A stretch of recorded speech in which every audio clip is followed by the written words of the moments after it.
It was the middle of summer, sticky and hot, and the kind of night where the air clings to you like a wet blanket. I remember the hum of the engine, the low rumble of my old rig keeping me company as the headlights sliced through the darkness. There's something about night driving, right? The world feels like it's yours, but at the same time it's all empty space. Just you, the road, and whatever strange thoughts keep you awake as the miles pass. I hadn't expected anything out of the ordinary that night. It was just another run. I'd done it 1,000 times before, hauling whatever cargo needed hauling. From town to town, job to job. Easy work, quiet work. Nothing that'd make your stomach churn. But then I got the call. It was about 1 a.m., somewhere along a long stretch of Route 56, the kind of stretch that makes you feel like you're driving, through nowhere. The phone rang in the cab, sharp and sudden, making me jump. A number I didn't recognize. Maybe it was one of the dispatchers. Another load they needed, moved fast, I answered. Yeah? A deep, smooth voice greeted me on the other end. You don't know me, but I've got a job for you. I wiped a bead of sweat off my forehead. You get a lot of weird calls when you're in the business, but this one felt different. It had that chill to it, like when someone's offering you something too good to be true. I'm listening. You drive at night, right? The voice continued. Yeah, I said, sitting up straighter in my seat. What's the deal? The job's simple. Transport some goods. We pay well. Real well. You're discreet, right? No questions asked? I hesitated. That's how you get caught up in stuff you don't want to be a part of. But it was late and the bills were stacking up. Maybe I needed the cash. I'm always discreet. What's the cargo? Exotic meat, the voice replied, smooth as oil. Premium quality, we handle everything. Just need you to drive it from point A to point B, quiet at night, no questions. Exotic meat. My stomach turned, but I kept my voice calm. What are we talking here? You know I can't carry just anything. It's nothing you need to worry about, the voice said quickly. It's all perfectly legal, and it's a good rate. 5 grand for a single night's work. You don't even have to unload, just transport. I mulled it over. The money was tempting, sure, but my gut was telling me something was off. But then again, when you're a trucker, your options aren't always the greatest. 5 grand for a night's drive. I couldn't remember the last time I'd seen that kind of money in one shot. You in? The voice asked, cutting through my thoughts. I took a deep breath. All right, I'll do it. Good, the voice said. We'll send you the details. Meet us at the usual spot. Don't be late. The call clicked off before I could ask, "So any more questions?" My fingers gripped the wheel and I glanced at the dimming GPS screen. The usual spot was just a couple miles away, a desolate warehouse on the edge of town. If it were anyone else, I'd have been more suspicious. But this was the kind of deal you don't ask too many questions about. I turned the truck around and headed to the meeting point. The warehouse sat like a darkened giant, hidden away behind thick trees and an old fence. Its only company was the pale moonlight, spilling over the cracked concrete and the rusting metal structure. I pulled up, the truck's engine cutting off with a satisfying click, the silence swallowing me whole. The T-gate was already open, which was strange, but I wasn't in the mood to question things. A man in a black suit stood near the loading dock, his face shadowed beneath a wide-brimmed hat. He wasn't exactly a welcoming sight, but the guy was clearly waiting for me, so I stepped out and walked over. "You the driver?" he asked in a voice that was just as cool and smooth as the one on the phone. "Yeah," I said, eyeing him. "Where's the cargo?" He didn't say much, just nodded toward the back of the warehouse. "We've got it loaded up. You check it and you're good to go." I made my way to the back of the rig, the heavy doors sliding open with a groan. Inside I saw it, rows of plastic-wrapped packages stacked neatly on the floor. Nothing looked out of the ordinary at first glance. Still, something about the shape of the crates made me uneasy. Too uniform, too perfect. It's like they weren't meant to be moved, but I wasn't in the business of questioning loads. I made my money by hauling, not asking. "You good?" the man asked again, his voice still too smooth. I nodded, not wanting to seem suspicious. "Yeah, all set." The man handed me a slip of paper with the destination address. "We'll have your payment wired after you deliver. Don't take too long, keep it moving." I nodded, more out of politeness than anything else, and started climbing back into the truck. I couldn't shake the feeling that something wasn't right, but there was no going back now. The truck started up with a rumble, and I pulled away from the warehouse, heading out into the night. The road ahead was empty. Nothing but the hum of the tires on asphalt and the occasional flicker of streetlights. That's when it started. At first, it was just a small shift in the air, a change in the temperature. I felt it like a wave of cold pressing in, but the night was warm, sticky, and then the smell hit me, a thick, metallic scent, like iron, but mixed with something else, something off. My stomach churned and I rolled down the window trying to get some fresh air, but the smell didn't fade, it just got worse. I glanced in the rearview mirror, half expecting to see something I couldn't explain. Nothing, just the empty stretch of road behind me. But something about the shadows seemed darker, deeper. I tried to focus on the road ahead, but the weight of the cargo felt heavier now. It wasn't just the smell. Something was growing in the back, something alive. The air grew thick, and my hands tightened on the wheel. I flicked on the radio, trying to drown out the weird feeling creeping up my spine, but all I heard was static. I switched stations, but it was all the same. Just that low, grating hum of noise. It wasn't until I hit a sharp turn that I heard it, soft at first, like something scraping, scratching. I pulled the truck over to the side of the road, the gravel, crunching beneath the tires. My heart was pounding in my chest. Slowly, I climbed out and walked to the back of the truck. The sounds were clearer now, from inside the cargo hold. Like something was moving. I opened the doors, and that's when I saw it. One of the plastic-wrapped packages had burst open, revealing a dark, fleshy mass, writhing in place. It was too big, too twisted. It shouldn't have fit inside that box. My breath caught in my throat. Whatever it was alive. I froze in the doorway of the truck. My stomach lurched as the smell hit me again, that sharp, iron-scented stink that seemed to crawl into my lungs, suffocating every breath. The thing in the back of the truck wasn't just alive. It was alive. In a way I couldn't quite understand. It wasn't a typical animal, not a cow or a pig or even something exotic like I'd been told. No, this was something other. The flesh was twisted and misshapen, and it undulated in ways that didn't make sense for anything with bones and organs. My heart was pounding in my chest. I took a step back, but my foot caught on the edge of the truck, and I stumbled, catching myself on the metal frame. My mind raced, scrambling for some logical explanation. Some reason this thing was in my truck, why I hadn't noticed it before, why the hell I hadn't heard it moving. I reached for my phone, my hands trembling so badly that I could barely hold it. But before I could dial a number, before I could even think, I heard a sound behind me. It was soft at first, a tapping, like a knock on glass. I spun around, but there was nothing behind me except the empty stretch of road and the trees, lining it. The cold air bit into my skin, the night feeling darker now, as if something was watching from the shadows. I swallowed, trying to calm my racing thoughts. Maybe I'd imagined it. Maybe it was just the stress from the weird night. I glanced back, at the truck, and that's when I saw it. The thing, the creature in the back, had moved. It wasn't still anymore. The plastic wrapping was stretching and pulling, as if the creature was pushing against it from the inside. I could hear it now, groaning, squirming. It was alive and struggling to break free. My legs almost gave out beneath me. I turned and bolted toward the driver's side, pulling the door open and slamming it shut behind me. I locked the truck, trying to catch my breath. I glanced back through the rearview mirror, my eyes wide with panic, and the image I saw nearly made me sick to my stomach. The back of the truck was no longer a place of shadows. The thing in the cargo hold had changed.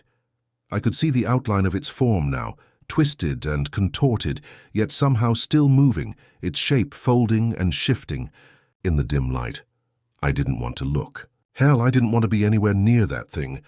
I slammed the gear shift into drive and peeled away from the side of the road, pushing my foot down hard on the gas pedal. The truck lurched forward, and I could feel the weight of the cargo shifting in the back. But that only made it worse. My stomach was in knots and my mind was swimming. Every moment felt like I was speeding straight into madness and I couldn't escape. I drove for miles, the engine roaring beneath me, but the unease wouldn't go away. I glanced at the clock. It was 2:45 a.m. now. The moon was high in the sky, casting long, eerie shadows across the road. No other cars passed me. The world felt as though it had gone silent, as if I were the only one left on the planet. And then, just when I thought I couldn't take it anymore, I heard a sound. Deep, wet slap against the back of the truck. I flinched, my heart leaping into my throat. I glanced in the rearview mirror again, this time expecting something worse, but nothing. The road was still empty. I could hear the scrape of the wind against the truck's body, but that was it. But I didn't trust it. I couldn't trust anything. About tonight. So I pulled over again, my hands shaking as I put the truck in park. I didn't want to look in the back. I knew I didn't want to. But I couldn't leave it like this either. I had to know. With a deep breath, I stepped out of the truck again, my boots crunching on the gravel as I moved to the back. The cold air hit me like a slap in the face, but I didn't back down. I couldn't. I threw open the doors. The creature was gone. The back of the truck was empty. I blinked, trying to process what I was seeing. My mind spun. Had I imagined it? Was it all a hallucination brought on by too much caffeine, too much stress? The plastic wrapping that had once been so taut around the cargo was now just crumpled. There was no sign of the twisted flesh, no sign of anything out of the ordinary. I felt my chest tighten. I reached for my phone again, dialing the number that had called me earlier, the number that had arranged this whole messed up job. It rang. It kept ringing, but no answer. I slammed the door shut and stood there for a moment, trying to pull my thoughts together. This wasn't normal. I wasn't imagining it. I got back into the truck and started it up again, pulling back, onto the road. But the feeling didn't leave. Something was wrong. Something was watching me, and I knew deep down that this wasn't over. Whatever had been in that truck wasn't gone. Not really. The rest of the drive was a blur. My mind kept spiraling, chasing thoughts I didn't want to face. But as I neared the next town, something else started to happen. Something worse. The air in the cab grew heavier. The lights above me began to flicker. The temperature dropped, just a few degrees at first, but enough to make me shiver. I glanced down at the dash. The clock was wrong. The time had shifted. Instead of the time I'd seen a minute ago, 3:12 a.m., the clock now read 2:45 a.m., and then it jumped again. 2:13 a.m. My heart started to race. My hands clenched the steering wheel so tightly my knuckles went white. The road ahead seemed to stretch longer, like the miles were stretching into infinity, and everything about it was wrong. I slammed my foot on the gas, desperate to get this over with. But the thing in the back, it wasn't done with me yet. The road stretched out before me, an endless ribbon of asphalt. I kept my eyes fixed on the glowing taillights of the truck ahead of me, trying to push back the rising tide of panic. The temperature in the cab was still off, colder than it had any right to be. I could see my breath in the air now, little puffs of steam escaping my lips like I was trapped in some kind of winter nightmare. I glanced at the clock again. It was 2:13 a.m. still. A sharp, biting chill ran down my spine as I stared at the blinking digits. The strange thing, I didn't remember driving for that long. Hell, I couldn't even remember the last few miles. It was as if the road had just swallowed time. I glanced over at the side mirror. No cars behind me, no lights, just dark, empty road stretching on forever. I tried not to think about the thing in the back of my truck. That thing. The stench of it had still lingered in the air even after I'd shut the doors, but now it was silent. Too silent. It's strange, isn't it? How you can almost feel silence. Like the kind of silence that tells you that something's wrong, that it's just waiting for you to notice. That's when I heard it again. The tapping. A light rapping against the metal, soft at first, barely there. But I knew what it was. I knew what it had to be. I froze, gripping the wheel tighter, my knuckles aching. I didn't want to look. I didn't want to see what was behind me. But something pulled at me, some force I couldn't explain. My hands trembled as I slowly turned my head and glanced into the rearview mirror. At first I didn't see anything, just the darkness, the empty road. But then, at the very edge of the mirror, I caught a flicker of movement. A shadow. I blinked, hard, trying to focus, but it was gone. Or at least I thought it was. But when I looked back in the mirror, there it was again. The outline of something. moving. My heart hammered in my chest as the tapping grew louder. It was coming from the back of the truck, but it wasn't the usual sound of the load shifting around. It was something far more deliberate, like something scratching against the walls. The temperature in the cab dropped even further. My fingers, numb against the wheel, felt stiff as if they didn't belong to me anymore. This wasn't just the cold. It wasn't just my imagination. Something in the back was alive, and whatever it was getting stronger. I slammed my foot on the gas pedal, pushing the truck faster, as if speed could somehow outrun whatever was chasing me. But it didn't work. The tapping didn't stop. In fact, it only grew louder, closer, like whatever it was inside was trying to get out. Suddenly the truck lurched. The back end of it swayed, like something heavy had slammed into it. I could feel the weight shifting. My eyes darted back to the mirror. The shadow was closer now, moving along the cargo like something stalking. I gritted my teeth, pushing the truck harder, but I could hear it now, breathing. Slow, wet, heavy breaths coming from the back of the truck. I slammed on the brakes. The truck squealed in protest, but I had no choice. I pulled over to the side of the road and threw it in park. The engine idled, sounding louder than ever in the dead silence. The tapping stopped. The breathing stopped. But something was there, something was waiting. I sat frozen for a long moment, staring out into the night. The shadows around me felt like they were pressing in, creeping up to the truck from all directions. My eyes darted to the rearview mirror, but the reflection was just black. Nothing but the empty stretch of road. A sound broke the stillness. A voice, a whisper. It was coming from behind me. "Let me out." My blood ran cold. I didn't recognize the voice. It wasn't the voice of anyone I knew. It was low and guttural, with an edge of desperation, as if it had been trapped for years, clawing at the inside of the truck. It wasn't the voice of an animal either. It was something human, twisted and distorted by the thing in the back. Didn't dare look, I couldn't. The voice came again, sharper this time, more insistent. "Let me out." I gritted my teeth, the air in the cab thick with dread. I knew I couldn't stay here. I knew I couldn't open that door. I'd seen the twisted carcasses in the meat shop before, animals with too many limbs, parts of them distorted into shapes that didn't belong.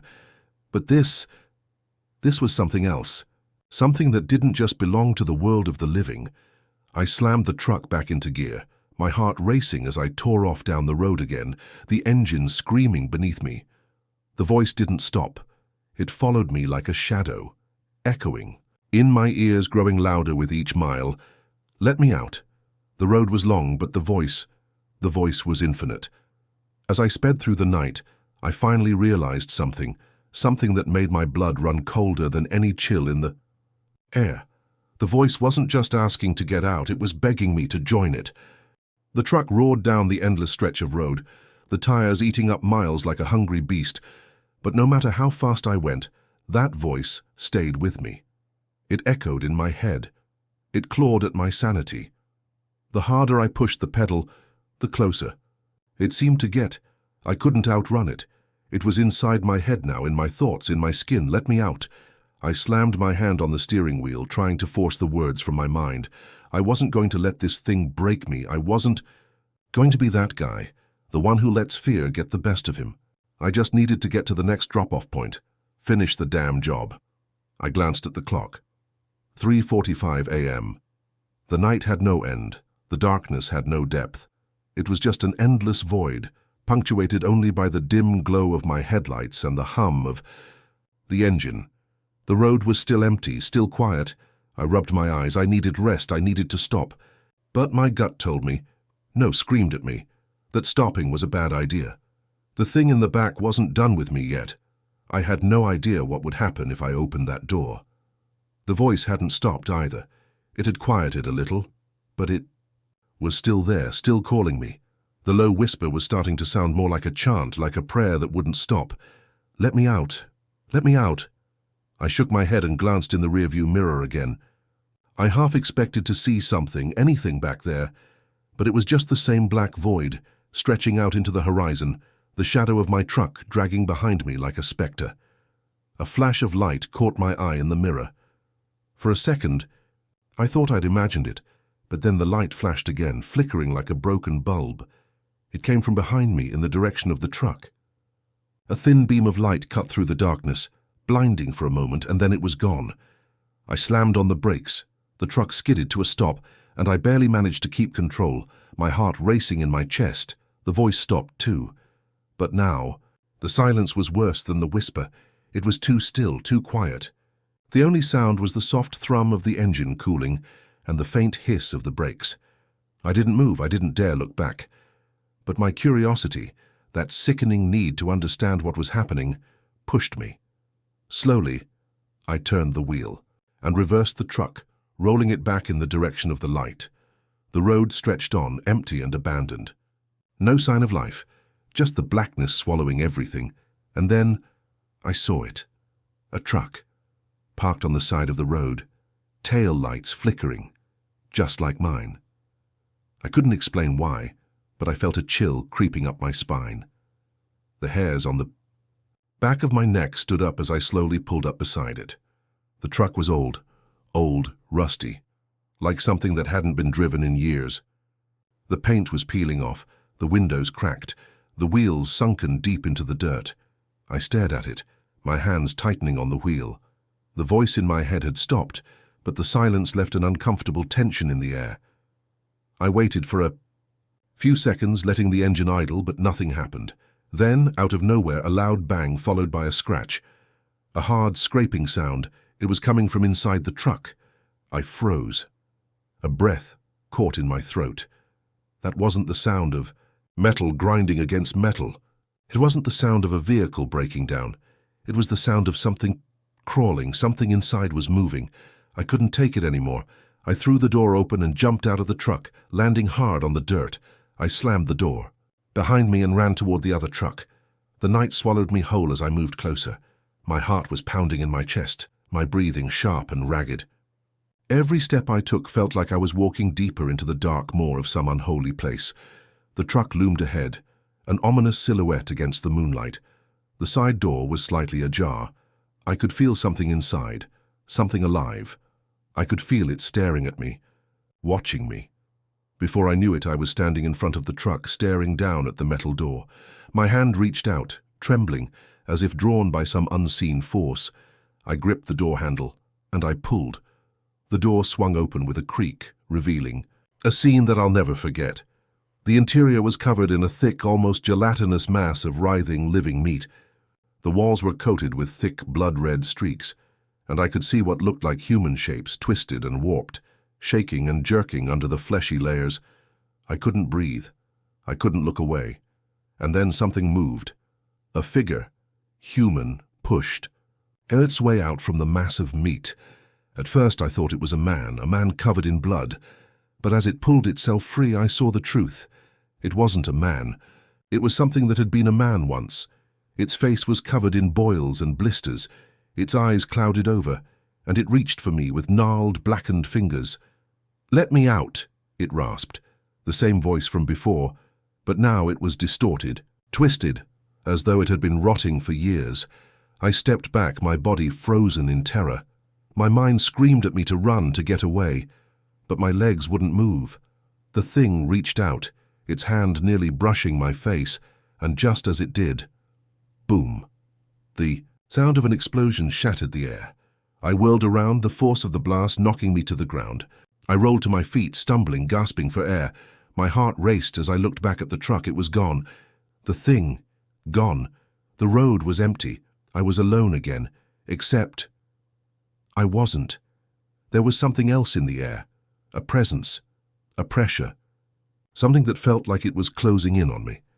I turned back to my truck, but as I did, something caught my eye, on the passenger seat. A small piece of paper. It was stained with blood.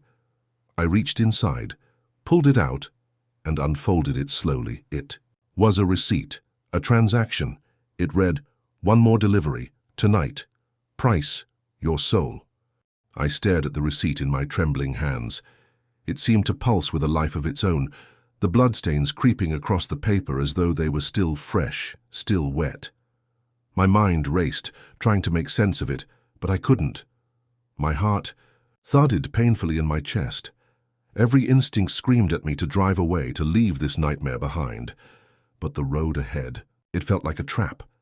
Like the asphalt was woven with threads I couldn't see, pulling me forward with an invisible force. The cold sweat on the back of my neck prickled, and I dropped the paper onto the seat, my fingers numbing in the still night air. What was happening? What was this thing I had gotten myself involved in? I slammed the door shut, shaking my head in disbelief. This was insane. I had to be losing my mind. The darkness of the night stretched infinitely in every direction. No sign of life, no other vehicles. Just the hum of my engine and the oppressive weight of what I'd seen, what I'd heard. I couldn't stay out here. I couldn't face whatever had just been unleashed. But my truck, it knew. It seemed to know exactly where I was supposed to go. Without thinking, I started the engine, the familiar rumble vibrating through my body, grounding me in a reality that felt like it was slipping. Through my fingers, the road was calling. I had to keep driving. The tires screeched as I pulled onto the road and pushed the pedal to the floor. I didn't know where I was going. Hell, I didn't even know if I was really going anywhere at all. But I couldn't stop now. The road stretched out like a long, endless tunnel. I didn't even know how long I drove. Hours? Days? Time had become irrelevant. It was all just a blur, a mess of headlights, black top, and fleeting thoughts. I kept glancing at the rearview mirror, half expecting something to follow me. Something was out there, I knew it. I could feel its gaze, like the weight of eyes pressing down on me from all directions. Then, finally, I saw it. In the distance, a faint light flickered, one small speck of hope in the vast nothingness. The light grew brighter as I approached, sharper like a beacon. The smell of burning rubber and rotting meat filled the air, but the light was so welcoming, so warm, that I almost didn't care. I was desperate for something, anything that could break the isolation that had settled in. As I neared, the shape of a building began to emerge, obscured in the fog like an apparition. It was a warehouse, low and sprawling, with rusty steel walls and a single flickering overhead light hanging from a broken lamp-post. It wasn't much, but it was a destination. I slowed the truck, my hands clammy on the wheel. Something felt wrong, though. A gut instinct that told me I shouldn't stop, that I shouldn't even be here. But the thought of another night on the road, another empty stretch of road, made me pull over. I killed the engine, the sudden silence swallowing me whole. No sooner had I stepped out of the truck than the door to the warehouse creaked open. A figure stepped into the light, a tall man dressed in black, his face obscured by shadows. His presence felt like a dark cloud, heavy and suffocating. There was something off about him, like he didn't belong to this world. "You're late," he said, his voice a low, rasping growl. He didn't step forward. He just stood there watching me. His eyes gleamed like dark pits, reflecting the low light. "Late for what?" I asked, my voice trembling. I knew this wasn't some ordinary job. I knew I was getting dragged deeper into whatever hell I'd stepped into. The man didn't answer at first. He just tilted his head, staring at me with an intensity that made the air around me feel colder. "I've been waiting for you," he said finally. "But you're not the first, are you?" "No, not the first." I took a step back, uneasy. "What do you want from me?" A cold smile twisted across the man's face, but there was nothing warm in it. "I don't want anything. You want something." "You need something," I frowned. "What the hell are you talking about?" "You've been making deliveries for us," he said. His voice dropped lower, like he was revealing a secret, a confession. "But you haven't really been delivering, have you? Not the way you think." My blood ran cold. My heart thudded in my chest as everything I had thought I knew about this job started to crumble. "Every time you pick up that meat, you're not just hauling it to some buyer," the man continued, his voice almost a whisper now. "Every time you're sending a soul to the other side. And the price? The price is always the same." I backed away, shaking my head, trying to wrap my mind around what he was saying. "No. I didn't sign up for this. I thought it was just a deal. I thought it was just, you thought you could get away with it." The man's smile widened, the malice in his eyes making my skin crawl.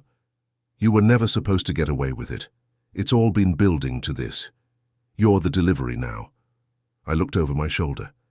The truck was still there, parked, the engine off, but something felt different. The air felt heavier. The ground beneath my feet shifted slightly. I felt like I was being watched from the shadows. What happens now?" I asked, barely able to speak. The man's eyes glinted as he reached into his pocket and pulled out a small blood-stained slip of paper. The same receipt from before, the same one that had appeared in my truck. "Now," he said, his voice softening. "Now it's your turn. Your final delivery." I opened my mouth to protest, to scream, to ask for a way out, but the words wouldn't come. The warehouse door creaked again, and a truck pulled into the yard. It was massive, with a gleaming chrome grille and headlights so bright they nearly blinded me. But there was something wrong about it, something alive about it. It was as though the truck was breathing, waiting, calling. The man stepped back, his shadow stretching long on the ground. "This is where you belong now," he said, softly. "Take your place just like everyone else who's ever made the deal." Before I could move, before I could protest, I felt myself walking forward, drawn toward the truck, compelled by an unseen force. The doors swung open, and I stepped inside without even realizing it. The last thing I heard before the door slammed, shut behind me, was that raspy voice echoing in my ears. The midnight meat truck's deliveries never stop. Darkness had fully claimed the world outside. The truck's headlights sliced through the black, casting long shadows that seemed to twitch and move on their own. I could hear the sound of the tires on the asphalt, a monotonous hum, a rhythm that was almost hypnotic. But the sensation was wrong. I wasn't in control anymore. I wasn't even sure if I ever had been. I glanced in the rearview mirror, hoping to see a glimpse of the road I'd been driving on, something familiar to ground. Me. Instead, all I saw was the cargo bay, the same cargo bay that had once been empty, but now it was full of twisted, contorted figures. Some were standing, others were hunched over, their faces obscured in shadow. I couldn't tell who they were, but I knew they were all waiting for me. I tried to turn my head away, tried to focus on the road ahead, but it didn't help.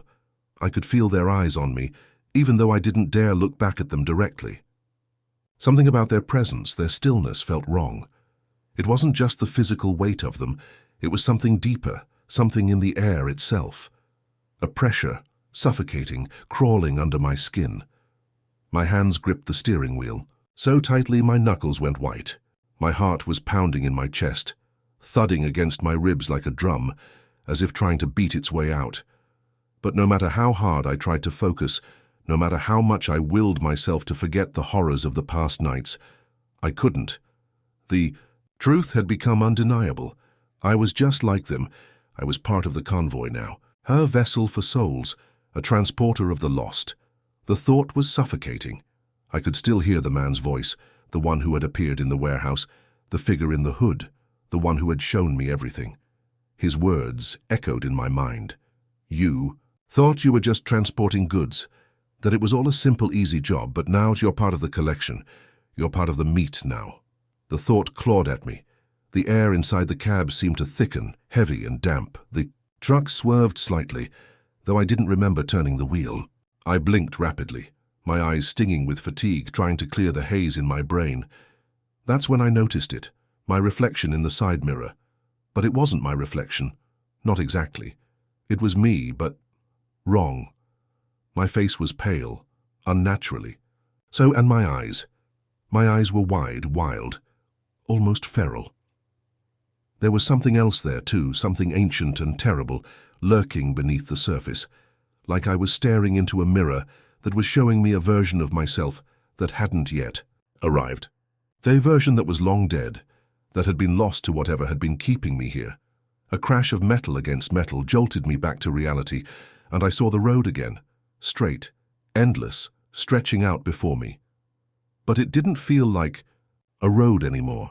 It felt like a path, one leading to nowhere, to hell. A chill ran through me as the truck accelerated, though I hadn't touched the gas. My foot wasn't even on the pedal. The engine roared to life on its own, the tires screeching on the road. I wasn't driving anymore, I was being driven. The figures in the cargo bay shifted. I heard them moving, faint whispering, like a soft murmur carried on the wind. I couldn't make out the words, but it didn't matter. I already knew they were speaking to me, and then it hit me. The truth that had been gnawing at me for the last few hours, the one I didn't want to acknowledge, the thing that I had been running from, physically, mentally, emotionally, was here now, with me. I hadn't just been hauling meat like I'd thought. I wasn't just doing some illegal favor for easy money. I had been hauling something far worse, souls. And now I was one of them. I shook my head, trying to clear it, but the words wouldn't stop echoing. The faces in the cargo bay were growing clearer, more defined, their eyes piercing through the darkness. I saw them now, the people who had been trapped just like me, the ones who had made the same mistake I did, the ones who had been brought here by some twisted, otherworldly contract. Their eyes locked onto mine, full of understanding, and maybe pity. They were all trying to tell me something, but I couldn't hear it over the thundering roar of the engine. I wanted to stop the truck. I wanted to pull over and get out, but I couldn't. The road wasn't just a road anymore. It was pulling me in, drawing me deeper, a slow and inevitable spiral into the abyss. I didn't even know if I could stop, or if I wanted to anymore. The night stretched on. I couldn't remember how long I'd been driving, or even where I was. Time had lost all meaning. Hours felt like seconds. Days felt like minutes. The headlights of the truck cast long, eerie shadows, painting the road in streaks of pale light. And then, just as I thought I couldn't take it anymore, a small flicker of movement caught my eye. A sign. I was back on the same stretch of road I had first been on when all of this began. The same stretch of desolate highway, and then I saw it. The familiar sign, Midnight Meat Truck. It was the same one I had passed when I first started this job, but now it wasn't just a sign, it was an invitation. I turned my eyes forward, unwilling to look back. But the faces in the rearview mirror, they were still there, staring back at me, hungry, waiting for me to become one of them. I had no choice. The truck kept going, the road never ending, as the convoy of lost souls continued. Its eternal journey. And I became just another driver, another part of the Midnight Meat Truck.